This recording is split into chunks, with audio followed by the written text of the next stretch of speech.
kining pagsaway bitawon sa mga laing pondo nga walay relihiyon nga makaluwas.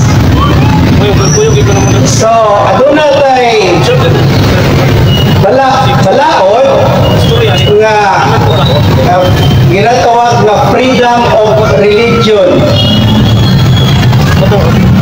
O tungod yan ng freedom of religion, nagkaguliyang ang mga laing pundo ni ato mga ningaging mga 1960s hangtod 70s. Mao nga tungod yan dili ni gusto sa simbahang Katoliko. Mao nga ang simbahang Katoliko naghimo og usa ka asemblea nga gitawag ni siya og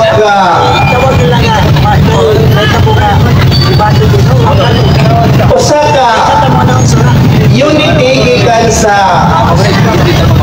mga Protestante o Katoliko. Nagpirma sila ani kining ecumenism. Nabuti pa sa bota na nga dili magtiraotay. Pero umano pirma sa mga Protestante, wala pud nila tumana. Maura man gihapon ang ilang mga pamaagi, mao ang pagdaot sa kinatibukan nga istruktura sa simbahan. Ikan sa mga leaders ngadto sa doctrinal teachings. Tungod niyan ang organisasyon sa CFD namugna aron manubag o muhatag og explanation sa maong mga atake sa non-Catholics. Accusation naman dili man ingon nga pangutana.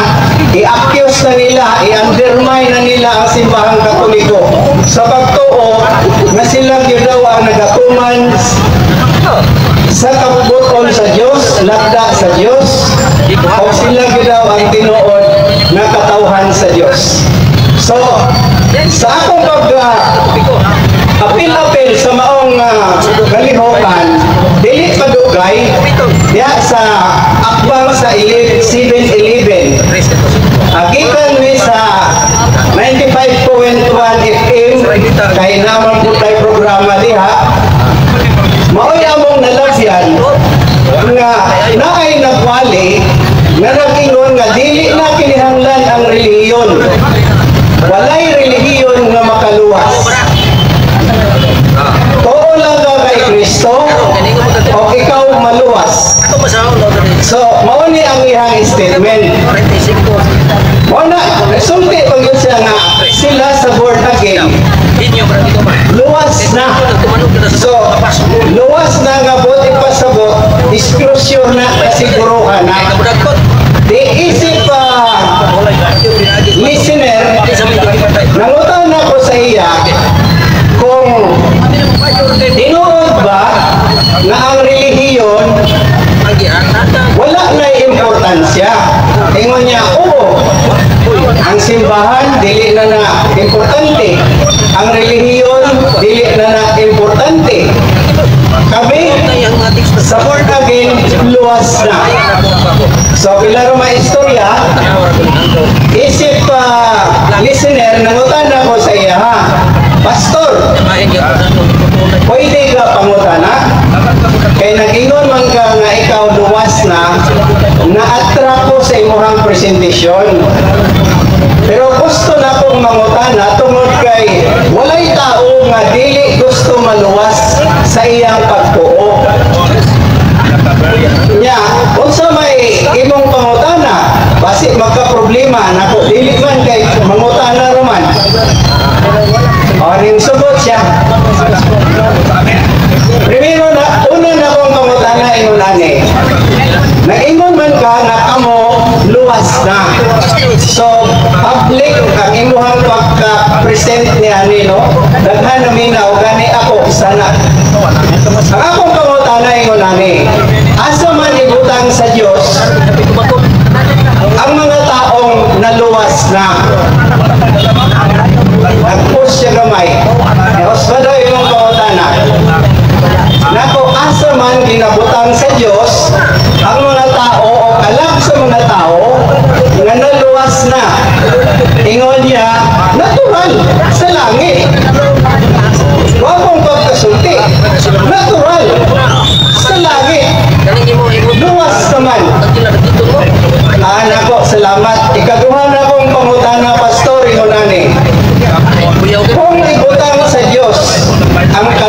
mga taong naluwas na dito sa langit, ikaw nag-ingon ka nga karon bago lang ka nagsulti na kamo sa born again luwas na. Ya kay sa langit pa nang kalag sa taong namatay nga naluwas, ang akong pangutana nganong naa pa ka diri karon?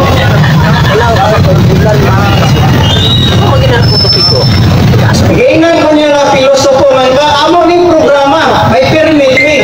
Na kung nalanggi baya ko sa imo, nagsugot man ka. O niya, wala ko nagdugay. Ako siyang giingnan nga, ang kanang pag-wali ninyo nga kamo luwas na, usana siya ka pagpanamas-tamas, blasphemy sa gahom sa Diyos. Kaya nga naman, ingon niya, nga naman, naman kay Biblia, wala man ko'y Biblia, ablihi daw na. Nya asa man nga libro, nako, di man ko ka ibalo ato, pastor, ablihi daw ang Hebrew 7:29. Tapas pa siya kayo, Gabriel. Pagkuhan dito, nako, palihog daw basa, nag-ingon man dire, na kinihanglan ang tagsa-tagsa mamatay usa ukman o na makakawala masay gisulti diha kinihanglan ang tagsa-tagsa mamatay usa ukman buhi pa man ka di imong gisupak ang pamaagi sa Dios blasphemy mo na pagpanamas-tamas mo na unya na makapagyo ka nanunlo pagyo ka baka publiko abi ni mo kung sa nakuan sa mga bakakon nga manudlo sa doktrina sa Diyos unya baka ilalo na siya sa sulat sa Juan 8:44 nga ang nagatudlo og baka sakop ni Satanas. Abi mo sa nahitabo nanghipos sila. Nago pastor nga nung manghipos kang kawaman ko nag-ingon layas ko. Nangutan na raman ko sa inyo. Kay balo ko nga naamoy permit. Garispeto ko pero pag anda mo. Kay pagpamakak mo ng inyo, awa yun na punggan. Hawa yun sila. Nanghipos yun. Nago pastor, napay usa. Sira 42:8. Gaingon dito nga, ang walay mga relihiyon silutan bago pa ka nagsulti. Na walay pulos ang relihiyon, dili makaluwas ang relihiyon. Ay, dali-ara nila ng hipos. Nilatog yun. Mauna, nga karong panahon, ang mga laing pundo, subok mamalandungon, kulang sa kahibalo, pero agresibo kayo mangdaot sa simbahang Katoliko. Ama man ito giingon ni Brother Ramon, nalisod sa ilaha ang kaluwasan. Wala may di po may mag-judge. Simbahang Katoliko, dili mag-judge kung maluwas ka o dili. Pero, diri sa simbahang Katoliko, adunay kasiguruhan nagihatag ang ato ang Ginoong Hesukristo na pagtulunan kung unsaon maluwas diha mismo. Ang maagi ni Ginoong Hesukristo nga kaluwasan nagibutang diha sa simbahang Katoliko nga mao ang iyang lawas nga kung mahitabo na diha mismo maka-acquire ka o kinabuhing dayon. Asa na nato mabasa ang sugo ni Ginoong Hesukristo? Iyang saysay, dili ni alang sa tanan kaya ang simbahang Katoliko, dili yun ang mulos. Simbahang Katoliko, dili manudlo o baka. Tanawa ninyo, nabay mga pastors ng mga kodre, dapat unta ang mga pangutana na nato dire, ina-invite sila nga moanhi, ila unta ng hatagan o tubag. Pero nakakita ba mo mga pastor ng mga kodre? Naapoy moanhi pero magkuhan, magsinamok kung sa estudyante mga sabalista bitaw dali. Makita nimo akong sa estudyante pa, wala sila good manners and right conduct. Mauna ang kahimtang nila. So, mauna yung mga kaigsunan, ang relihiyon, ato na, huwag pasabutan ng relihiyon. Huwag mo na nato sa Diyos, kanang relationship, spiritual relationship, nato na siya sa Diyos. So, dili dapat kuhaon ang relihiyon. Ay mo na'y giingon ni Ginoon sa Kristo na ang walay relihiyon, silutan. Tungod kay wala mo kay relasyon sa Diyos. Kung wala kay relasyon sa Diyos, naaka sa state of mortal sin. Naaka sa state of original sin. Kining original sin, mauni ang sala na na-acquire o nahimo sa ato ang unang ginikanan. Sa Old Testament, ang unang sugo, unang lakda sa Diyos ngadto sa tao, maupoy ilang unang gilapas. Asa na nato mabasa? Genesis 2:17. Nagaingon dire. Kung nahinumduman ninyo tong naa sila Adan o Eva sa paraiso, no, naa sa ilahatanan ang grasya. Mauto ang kahimtang sa mga taong luwas. Katong panahon ni Adan o ni Eva na wala pa makalapas sa lakda sa Diyos. Katong klase ka kinabuhi, puno to sa sanctifying grace. Kanang spiritual na grasya na makapabalaan sa ato. So, gilapas nila Adan o ni Eva kini, mutong gipalaya sila sa paraiso. O, tungod ni Adto, ang maong grasya nawala. So, ang entire Old Testament, wala na siya sanctifying grace. Hangtod sa pag-abot ni Ginoong Kristo, naki-offer niya ang ihang kaugalingon sa cross as ultimate na halad, aron ang original sin mahatagan na o grasya na open ang opportunity sa pagpakamatay ni Ginoong Kristo, na open ang opportunity na ang sanctifying grace ma-reacquire na sa tao. Mauna ang history sa relihiyon na dapat natong ampingan. Importante ni. Ayaw mo tuuan ang mga laing pundok. Paminawin ninyo. Pero ingon nga, magpa-influensya mo anak, wala, mabalik mo sa kahimtang sa unang panahon. So, wala mga kaigsunan ang akong experience no nga, usa ka experience nako nga nakahatag o leksyon atong mga born again. Onya, karon mga kaigsunan, ang akong ipaambit na ikaduha sa inyo, kining paagi po sa mga non-Catholics. Nasayod man mo o nasayod man ta na ang kining Biblia iya ni ang nag-procure ni, ang nag-layout, ang nag-segregate, ang nag-compile, ang nag-approve, simbahang Katoliko. Nagsugod paghimo ang Biblia ni atong tuig 50 after sa ascension ni Ginoong Kristo. Unya na kompleto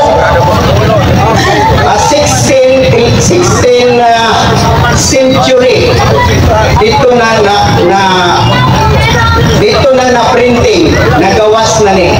Huwag ipasabot, property ni sa simbahang Katoliko, pero wala ni angkon sa simbahang Katoliko nga exclusive lang sa Katoliko. Alang ni sa tanang tao. Kay tungod nga ang simbahang Katoliko mauman ang sentro sa authority nga gihatag sa Dios Amahan, Anak o Espiritu Santo sa pagdumala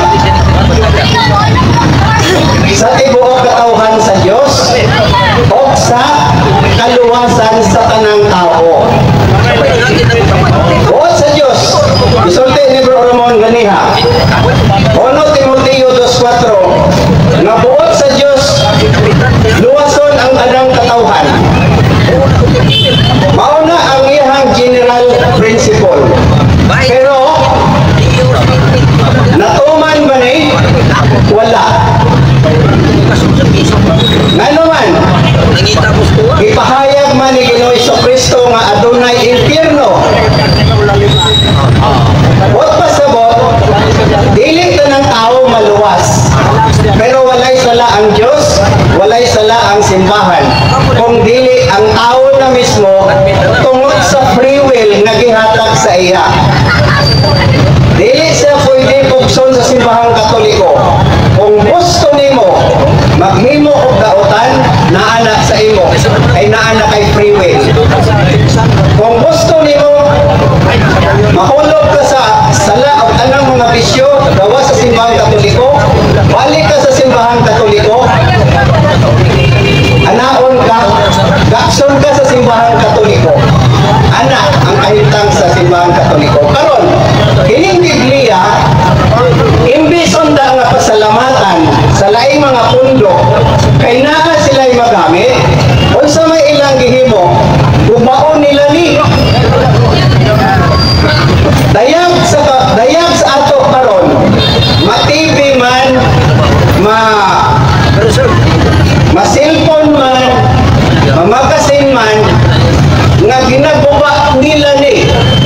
Gikuhaan nila o ito kalibro, gitawag na itong Deuterocanon.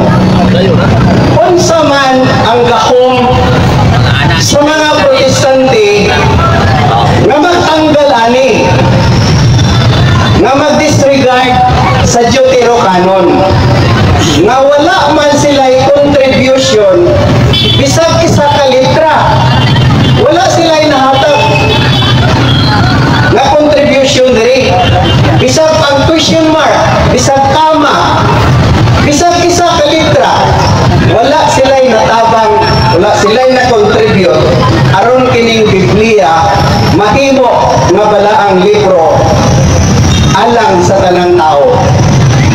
Unya sila pahinuon maoy na paningkamot nga kubaon ang maong balaan nga libro.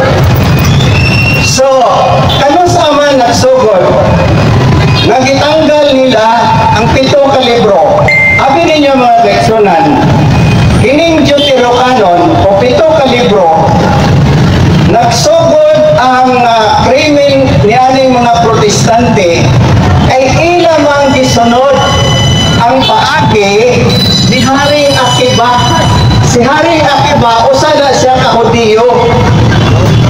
Ni atong tuig 100 AD, naghimo siya og council sa Jamia.